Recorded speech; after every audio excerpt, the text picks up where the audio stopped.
E Mark, muito obrigada pela sua apresentação. Thank you very much, Mark, for your presentation because it was a great backdrop for the next conversation, which is about contemporary luxury and Web3. And I would say, talking to the panelists, we're going to make it a bit broader. There's beyond luxury, just fashion and Web3. And we have three fantastic panelists with a lot of experience in this area coming from different angles. So it's going to be a very animated conversation of about 45 minutes. For everybody that's in the audience, please feel free to throw questions on the chat. I'll be monitoring and try to weave them in the conversation as we go. So please feel free to interact. Let's start about what's this panel about. So as I said, it's about fashion and Web3. And when we talk about Web3, just to contextualize, we talk about two elements. One is a lot about what Mark spoke about, which is the immersive technology, which is the 3D technology, which is gaming. So it's a new form of media that allows us to be immersed in an experience. And the other element of Web3 is blockchain, is the ability to own, to register, to trace digital and physical goods and assets. So keep that in mind as we go through the conversation. So before I start with the questions to the panelists, I'll introduce the panel because again, we have three amazing women joining us. Starting with Bianca. Bianca is a marketing executive in the luxury consumer goods and retail landscape for more than 20 years. We're very fortunate to have her here sharing her experience, driving brand expansion, and most recently developing also omnichannel foundations for the luxury brands. And she has a very unique point of view about this sometimes juxtaposition of luxury and Web3. Then we have Stella, who is a designer and founder of the Alana Project Land and the Unlock DAO. She has been building decentralized networks, which is, again, a very important element of Web3, driving forward the version of a collaborative and creator-driven economy. And talking about creators in the fashion context, we must talk about Stephany, who has been a leader, a pioneer in this space as a digital fashion creator, as an educator, as a fantastic spokesperson of this movement and an innovation. She's a star talent, which I'm happy to know for a few years, and was listed on, among others, the Forbes Under 30 in the arts and culture category in 2024. So amazing group of women from, again, different sides of this Web3 ecosystem. Finally, about me, I am co-founder of The Fabricant. The Fabricant, the leading fashion tech player when it comes to digital fashion, with this big goal of digitalizing the fashion industry so that it becomes more sustainable, more creative, and more equitable. If you want to know more about The Fabricant, you need to stay tuned for a bit later because I'll give a keynote about our journey. For now, I'm just moderating this panel and learning, just like you, from these three amazing women. So let's kick it off with Bianca. So Bianca, with your experience in fashion and luxury, of course, you noticed how much fashion, and especially the luxury brands, have jumped into Web3 from the early days. In fact, fashion was the #1 sector that adopted the blockchain and NFTs, pretty much at the peak of that movement. So I'm very curious to know, in your experience, why is it that fashion adopted Web3 from an immersive kind of experience point of view as much as from a blockchain point of view? Why do you think this happens, and why do you think fashion is particularly suited for this space? Okay, hi everyone. Lovely to be here. So this is a great question, and I have to provide some context because I have been there from the inception of all of that. Many of you probably don't know, but luxury and fashion was actually one of the very late adopters of digital back in the days. Because it is so antagonistic, digital and luxury, right? One is about going out for expansion and reach, and the other one is about exclusivity and scarcity. And I think when luxury understood this was a point of no return, they started just reversing this kind of adoption, right? And I was there when that happened. I was there when LVMH said, okay, now we're going to create a digital pillar within LVMH, and we're going to accelerate digital development across the Maisons. So that's when I became an omni-channel executive. So now let's come to Web3 development. They're now taking the lead. They're now dictating how they view this to be done. Because it's a way to also control the narrative. The reason luxury was so opposed to embracing digital is because you lose control once you go into the web. Everybody now can transform what you do. And then, that very pure way of looking at your brand, it's so precious and curated and crafted, you all of a sudden lose that. So that's why luxury fashion specifically took that leap. They now want to be able to own the conversation and dictate it. I mean, LVMH actually created or co-founded Viva Tech, which is a startup and innovation fair. Again, in an effort to embrace what will be the latest out there and kind of set the tone to that conversation. Is fashion particularly well suited for this space? Yes and no. I think it's about balancing the act. I think, I self-proclaim myself as a luxury purist. So I'm almost the opposite of what so many people in digital world are, which is let's go out and create and take this to a whole new level. I'm like, no, wait. There's something about luxury that needs to be conserved in a certain way, right? So is it well suited? I think it is when it serves to the purpose of enhancing experience, of giving you new dimensions to what you can find out about the brand.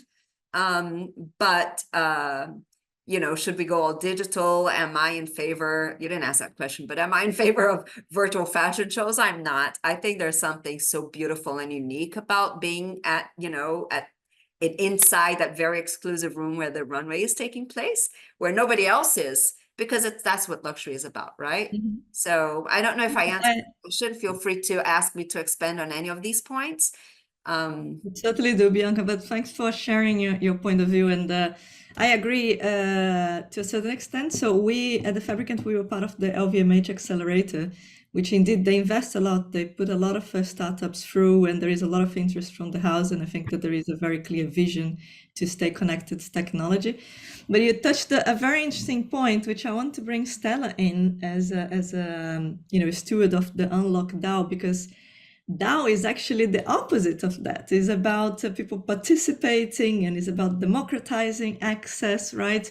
So Stella, I'd love to hear your point of view and I guess opposite, or maybe not, to Bianca, which is how should brands deal with this new world where there is more of an opportunity for access, I would say, right? Where maybe the public and the users and the lovers of that brand want to participate, even create DAOs around it. So how do you see that? Yeah, sure. First of all, hi everyone. Can you hear me well enough? Yeah. Perfect. Okay, cool. So yeah, I think there's two sides to the story, right? So I think honestly, I'm more I'm actually in Bianca's favor on this one, right? The question is always where does it fit best? What's the best match? And that counts for brands as much as anything else, really, right? Not every community needs to be a DAO. Not every DAO is maybe a community, right? It depends on where the end goal of this. So I think a bit of scarcity to actually make luxury work makes perfect sense, right? Maybe the democratizing factor doesn't need to be totally present or even be present there. It can be present. It's a choice, right? It's like all is an active choice, especially in Web3, as some of you know, it's a very active choice you need to make on many topics. And I think this counts for brands as much as for everything else.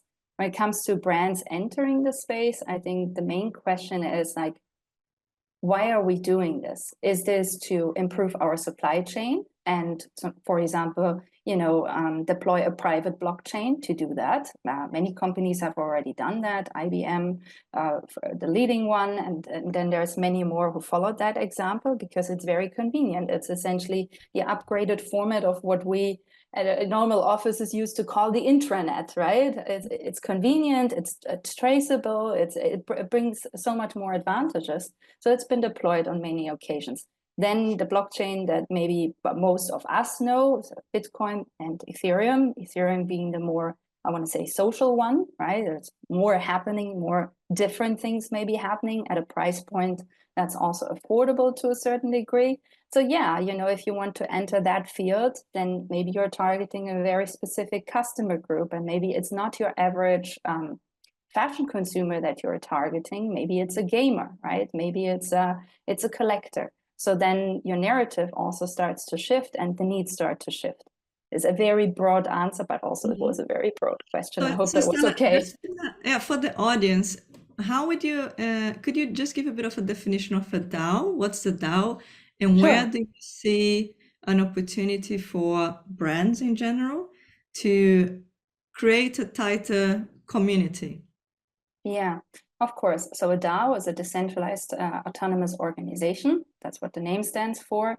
And in a more broader picture, it's essentially a community of people who come together for one specific goal.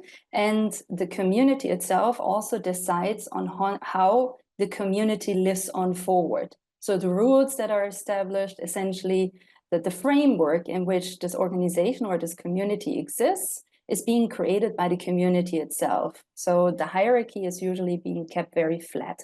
That's a very different system from most companies where there is usually a very pyramidic hierarchy, right? It's like the narrower to the top, right? And then it broadens to the bottom. And now I lost my thread, but this is what the DAO is. No, this is a great explanation. Thank you so much. Did you see any fashion brand that was able to create a valuable community more under the principles of a decentralized organism? And do you think it's necessary? Yeah, communities, absolutely, right? And also where I think, your project, one of them being, right, the Fabricant, where you gave more room to the participants to get involved in how the project grows. So yes, I think to a certain degree, a fully fledged decentralized autonomous organization, to be very honest with you, even though I'm absolutely in the middle of all of it, I don't think I've yet seen a perfect example of it. I think many are trying, and it's getting better, honestly, by the quarter, I want to say, right? So it's getting always better. There are always better frameworks, always better tools. It's improving at a very, very high speed manner. But is it yet perfect? And should everyone adopt it? No, I don't think so. Yeah, I'd love to speak with you about DAOs because it's one of my favorite topics, and indeed quite hard. I haven't seen one operating as perfectly, but thank you so much for your point of view. I want to shift to Steffi. Steffi, you're a digital fashion creator. You have actually a really strong community.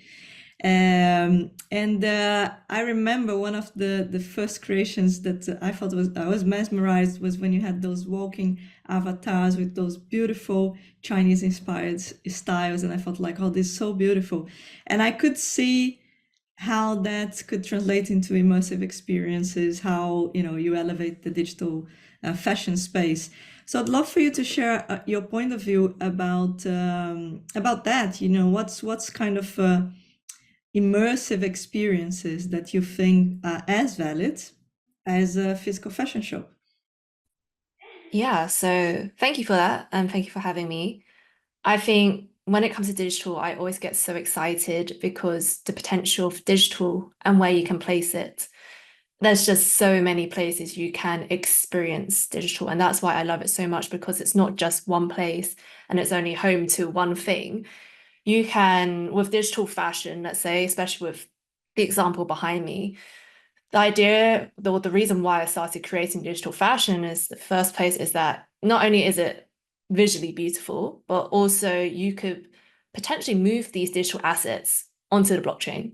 You can have them as NFTs. for ownership reasons, for loyalty reasons, for things like that. You could also have them as metaverse skins or gaming skins, which I find very interesting now that the fashion world and the gaming world are ever more colliding with each other as we speak. And you've also got augmented reality filters, which body tracking is getting better day by day. I mean, we've got Meta who released their new glasses, which I'm so excited to see. And of course, you've got the Apple Vision Pro, which are enabling people to have these wearable tech.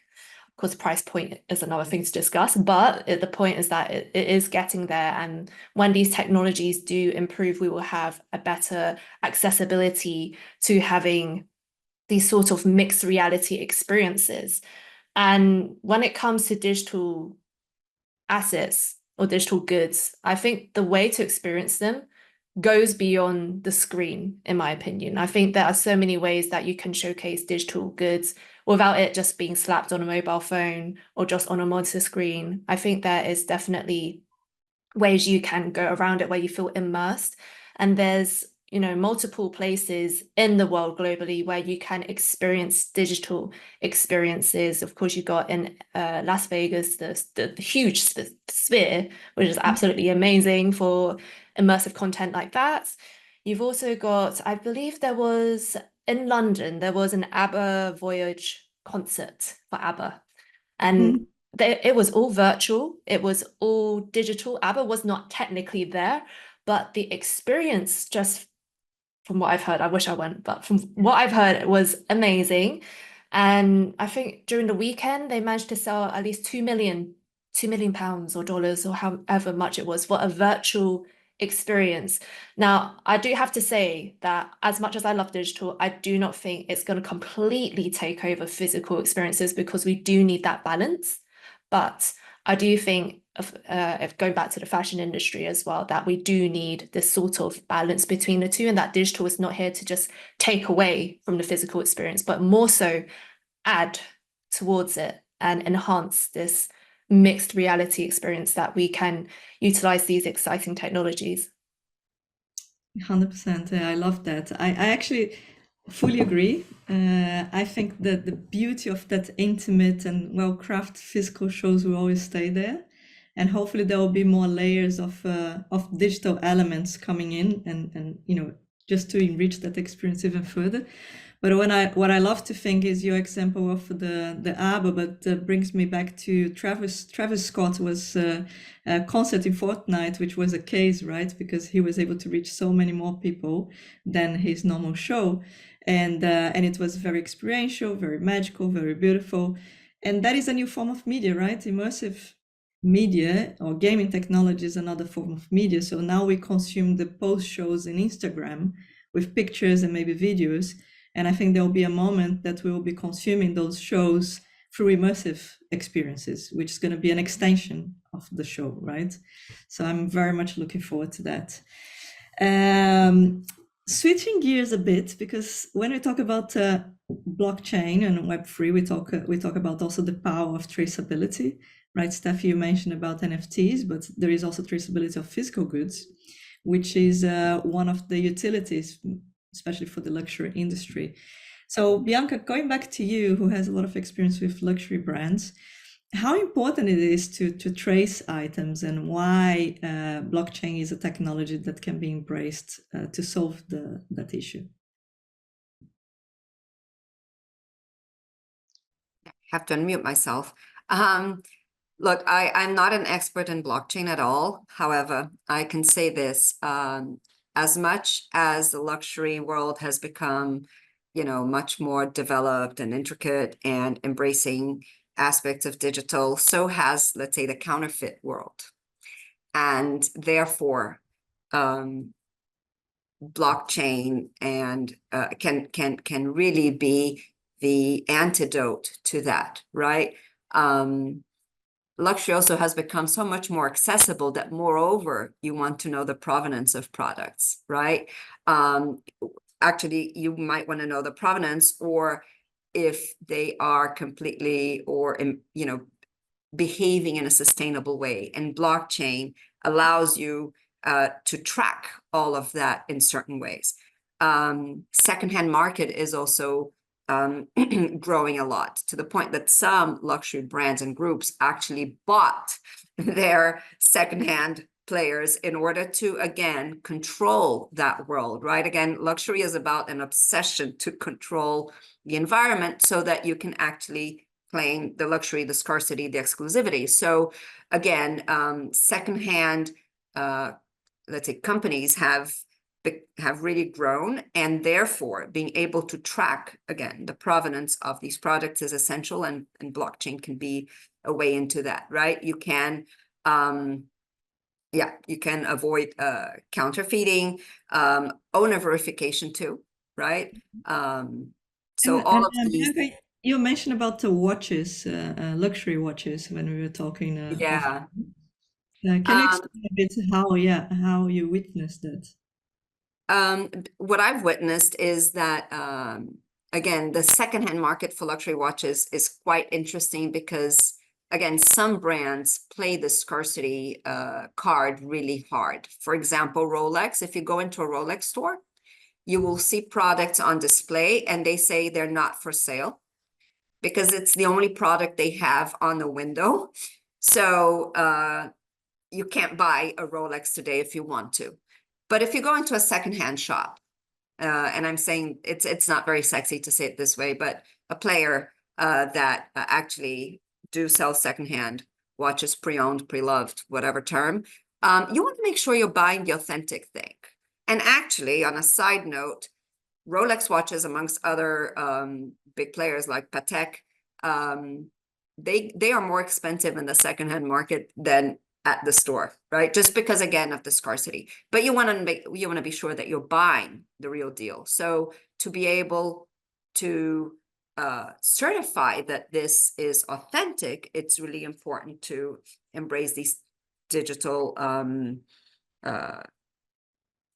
let's say, the digital technology. When I was at Bulgari, we had something called the Bulgari Vault. And when you purchased a watch, you could actually plug in, the serial number of your watch, etc. So you immediately got rid of anything that was paper, because you can lose, you can alter. And the even the way that it would recognize you when you sign into your very own vault was quite sophisticated. And this was so long ago, it didn't really fly very high at the time. We were very ahead of our time, but like I told you, at some point luxury embraced it to a point that it got ahead of the game in order to control it. So it's basically about being able to certify authenticity, ownership, and if it's the real deal. No, amazing. I'm pretty familiar with the cases, and actually, for anybody that's interested in this topic, check Aura Blockchain, which is a consortium from the luxury houses that start developing their own blockchain. I see Stella nodding. Stella, do you want to jump in? I think it's an LVMH, the LVMH answer to that, no? Yeah, there is actually a consortium. It's Okay. Richmond, I think LVMH part of it as well, OTB Group, several luxury houses coming together. And actually, there are a few use cases for the Aura blockchain. But Stella, you seem to be nodding and saying, yes, I'm aware of it. Do you want to jump in? Yeah, not nodding in the sense of I know it all, definitely not. But I knew that there is a consortium blockchain that was founded by the luxury houses. And I mentioned before, private blockchains like IBM's one, consortium blockchains is the next best thing. And especially when you have combined interests. So it's a very popular model. And it just, everything is pointing in the right direction, in my opinion. Also, when Bianca was saying pre-loved, right? What popped to my mind is not only interesting to authenticate items, but also in the sense of knowing about the legacy of an item that you then, you own it new, but who owned it before you, right? So all of this could technically be recorded, and I just like the idea. It brings more history. And I guess the anecdote is a watch that Beyonce was the owner values much more like the watch that I owned, right? So there is also that kind of historical value based on the ownership. At some stage will pop in for sure. Hey, but going back to you, Stella, a lot of opportunities, very clearly. I'm a tech positivist, so I tend to only see opportunities. But there are probably also a few challenges. What challenge do you see in the context Yeah. of fashion and Web3? Sure. I also clarified quickly in the chat that there are many opportunities, right? And I think depending on the label and what's the narrative of the label, they're bigger or they might be smaller. So for example, if you want to run a streetwear label as a DAO, I think that could be very successful because streetwear literally lives of the involvement of many, right? Streetwear has always been inspired by trends and the active collaboration with society of sorts, even if designers were the ones who then turn it into a product. So I think in that sense could be really interesting. Challenges is definitely the still very steep learning curve. I started to get involved about 5 years ago. 7 years ago, I bought crypto but had no idea about everything else. So 5 years ago, I got really, into the weeds of it. And while it's so much easier now to get involved, and there's a lot of people out there who might help you as a brand to find guidance, I think it's still very new. It's fundamentally new knowledge, right? That you have to start picking up. And that's I realize even with people who are very tech affine, like my dad, he's a machine programmer. I grew up programming my first flight simulator before receiving my first Barbie doll. So, What a pressure. yeah. And, trying to say even very tech savvy people, they encounter this space and are like, I think you have to repeat that. I did not get half of the sentence that you just told me, So I think that the learning curve is still steep. It's getting better, but that's probably the biggest barrier for many brands. And then there's also very, like Bianca mentioned, Steffi told you, right? There's a lot of use cases already out there and a lot of collaborations and showcases. But it's not necessarily something that happens every single day on every occasion, right? The blockchain is not the natural go-to yet. So there is still some work we have to do. And you guys who organized this event today are definitely doing your part, right? And sharing that knowledge and bringing it more out there. When I was visiting Europe, I want to say a year ago, people were kind of curious of what I'm doing, but it was also not necessarily that people were like, hey, Stella, can you tell me what you're doing, right? This time around, I'm here again, and people are like, wait, do you have more time to talk to me about this? I want to know how I can maybe use this for my business. And I'm like, oh, that narrative has changed just within a year, right? So now there's much more curiosity and proactivity that I see than maybe in the years where there was actually very much a hype about all of this technology. And I really love seeing that. That's very nice. And I agree with you. I think people that are jumping in right now are more serious about the business opportunity and how I can implement it, right? What's the business case? Then 2 years ago, that was like, I just need to jump in because there is money to be made, or because there is a hype, or because, but that is a very good bridge to Steffi, because Steffi has been for a while in this space and has a strong community. And what I'm interested, Steffi, as your career in this space also progressed, how do you see the evolution of the expectations of consumers and your own community? How has this evolved? Has it shifted? Are they expecting different things now versus 2 years ago? How is the space right now and how it has evolved overall? Yeah, I mean, I can talk about generally how I've seen the digital fashion space. It was also very hyped up, I would say maybe 2 years ago. I think digital fashion was really all the rave before AI really kicked in. So I think everyone was actually really excited by the prospects and the potential of digital fashion. I'm still to this day, but I think generally as the market and the industry goes, everyone was very excited by how with digital fashion, how can you wear it? How can you use it? If I own something, if I own a token, what does that mean for me? And I think what consumers want still remains from what it was a few years ago. And I think consumers now, they want the authenticity.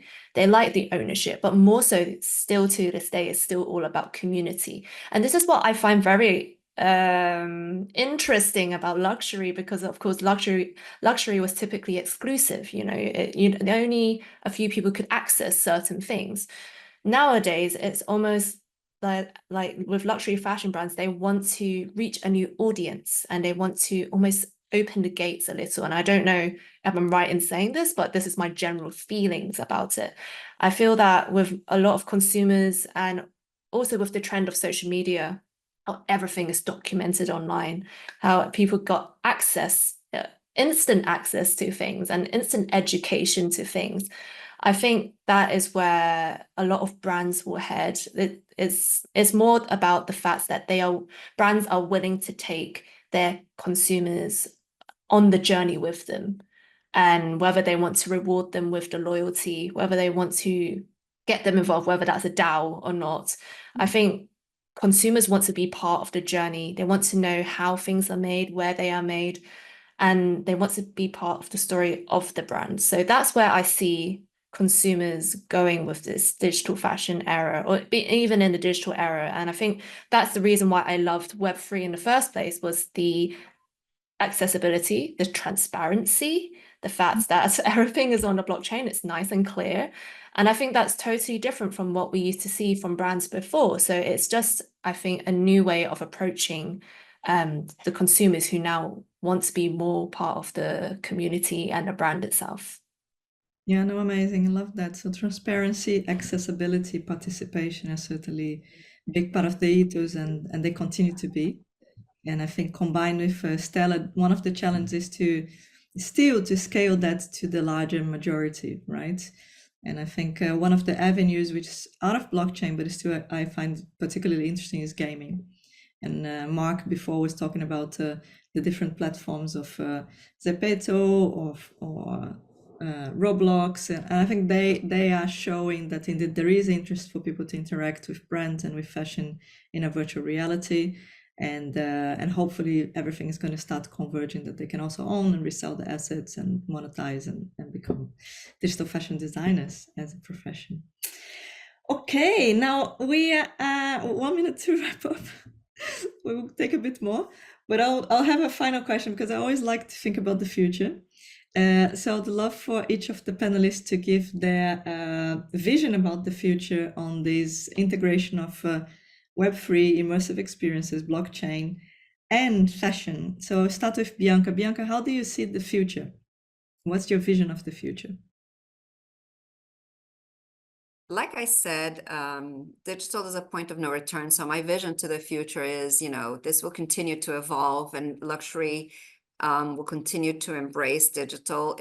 I think I said this before, it's the balancing act, really, because luxury, you can't lose the essence and the DNA of luxury, which is the exclusivity, the scarcity. Otherwise, you make it so democratic, then this, by definition, is not luxury anymore. So I think that, when technology and Web3 works to enhance the experience, absolutely, we need to keep, embracing it and testing what works for those clients, whether they're the existing ones or the new ones, which you need to also start warming up to them, and therefore finding the ways to connect with them in a way that resonates. But, there's, Steffi said that, and I think Stella did too, there's this one dimension of luxury fashion or luxury, which is the human touch. There's a part of it which is not about the purchase process alone. It's the human interaction, is sharing a passion. Think gallerists and art lovers. They don't just want to have a picture on their wall. It's a whole dance. It's a whole love story around it, and you will entertain purchasing it, and you will talk about it to people who know so much about it. And then because maybe it was owned by Beyonce, it makes it all that more special. You know what I mean? So I'll never forget an experience I had when I worked for Louis Vuitton.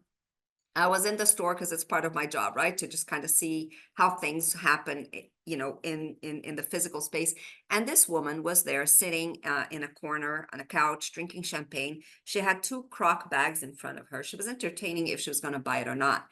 I was there for a few hours because, again, it was my day to spend time at the store, and it was the Avenue Montaigne store. So, the pinnacle of luxury address, the store, the whole thing.